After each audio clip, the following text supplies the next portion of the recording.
Hi there, I know it's been some time from my last review, but I have an excuse for that. I had sunk my teeth on Final Fantasy XIV Shadowbringers, and I wanted to see what was the fuss all about and if the rumors were true. So I sat on my gaming chair and gave it a go for a whole month. And what happened? At the end of the month, I renewed my subscription. All the rumors were true, and the game is awesome. So let's see why this game is so great. One of the best parts of this game is its story. The story here knocks the ball right out of the park on how big, rich, and full of twists the story is throughout the whole main scenario quest line. There is no other MMO that comes close to Final Fantasy, and it's worth paying a whole expansion just for the story. Don't worry, I'm not going to do any spoilers or anything from the storyline, so you can see it for yourselves. As for the 4-man dungeons, every single one of them feels unique, and they are not a rehash from previous expansions. What I liked the most was how they blended it in the main scenario quest line without being fillers to cover up game time. My favorite one was the Twining, with its great music that psyched me up a lot. And the Grand Cosmos is great as well, with the whole dungeon design being a feast for your eyes. Next, we'll be looking into the raids. In this category, I'll be putting in the trials as well, since there are 8-man raids. We have 3 trials, all of them are tied into the main storyline. 2 of them have extreme versions for 80 level, the Dancing Plague and the Crown of the Immaculate. Then we have the Copied Factory, which is a 24-man catch-up raid, and if you want to open it, you have to follow a blue quest line in Colusia, where the dwarves are. It's a very well designed raid with an industrial look to it.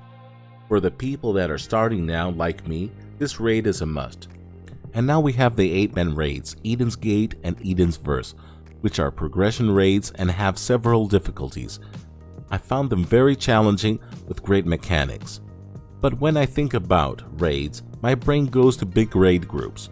But I think this is not a deal breaker since the fights are well designed, and plus making an 8-man raid is easier than a 20-man raid.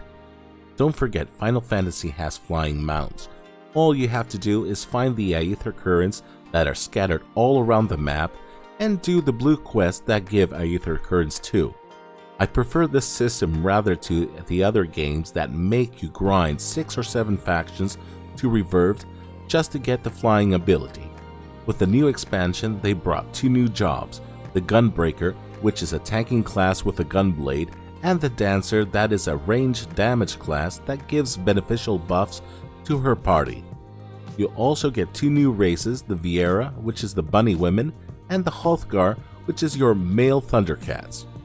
As for the crafting and gathering system, it's a whole game by itself. You need specific gear for your gathering and crafting so you can have better results. All professions are tied up together, so if you want to shine as a crafter, you've got to level all of them. And don't forget, the richest players in this game are crafters. If you want to take a break from questing, dungeoning, and farming, you can go to the Golden Saucer. It's like a casino where you can play Mahjong, Triple Triad, or jumping puzzles, and you'll be awarded with mounts, minions, and loads of other goodies. There is also the Chocobo Square, where the Chocobo races happen. I haven't tried it up yet, but I heard it's loads of fun. One other feature I liked a lot is its housing system. Sadly, the plots of land cost a lot and I don't have the money yet, but I managed to get into a free company to see what the housing system has to offer. The first thing I liked was it made you feel that you were part of a big neighborhood, where in most MMOs your house is a personal instance. Then you can add plots like retainers, striking dummies, chocobo staples, or crafting vendors where you can do numerous activities in the comfort of your own home. The other thing I heard a lot was the RP events that take place in housing communities, which I'm looking forward to see in the future.